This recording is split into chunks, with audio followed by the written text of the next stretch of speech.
એક વખત એક ગુરુ અને એક શિષ્ય કોઈ એક ગામથી બીજે ગામ ચાલતા ચાલતા જઈ રહ્યા હતા. બંને સંન્યાસી હતા અને સંસારનો ત્યાગ કરીને સાધુ થઈને ફરતા હતા. રસ્તામાં એક નદી આવી. નદી ઓળંગવા માટે હોડીની જરૂર પડે, પણ તે દિવસે એક પણ હોડી હાજર નહોતી. ગુરુ સારા તરવૈયા હતા, પરંતુ શિષ્યને તરતા આવડતું નહોતું. એટલે ગુરુએ પોતાના શિષ્યને પોતાના શરીર પર બેસાડી તરતા તરતા સામા કાંઠે પહોંચાડ્યો. સામા કાંઠે એક અત્યંત સૌંદર્યવાન યુવતી ઊભી હતી. એને આ સંતને વિનંતી કરી કે મારે સમયસર ઘેર પહોંચવું પડે એમ છે અને હોડી નથી, તો મને સામા કાંઠે મૂકી જાવ ને, મને પણ તરતા નથી આવડતું. ગુરુએ પેલી યુવતીને પોતાની સાથે લીધી અને તરીને સામા કાંઠે પહોંચાડી અને પરત આવી ગયા.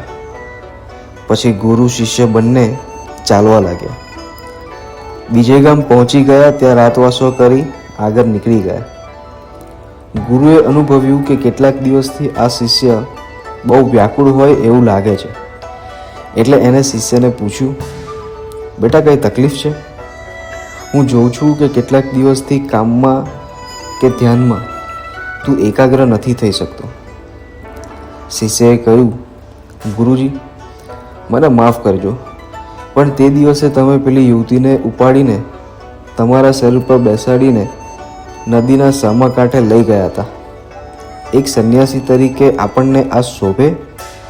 આપણે આવું કરાય? ગુરુ ખડખડાટ હસ્યા અને કહ્યું, અરે ગાંડા, મેં તો તે યુવતીને તે જ દિવસે સામે કાંઠે ઉતારી દીધી હતી અને તું હજુ આટલા દિવસ સુધી તારી સાથે લઈને ચાલે છે?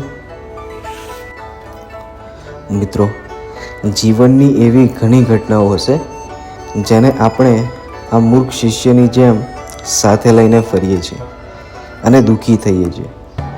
એ ઘટનાના મૂળ પાત્રો તો ઘટનાને ભૂલીને આનંદથી રહેતા હોય, પરંતુ આપણે નહીં.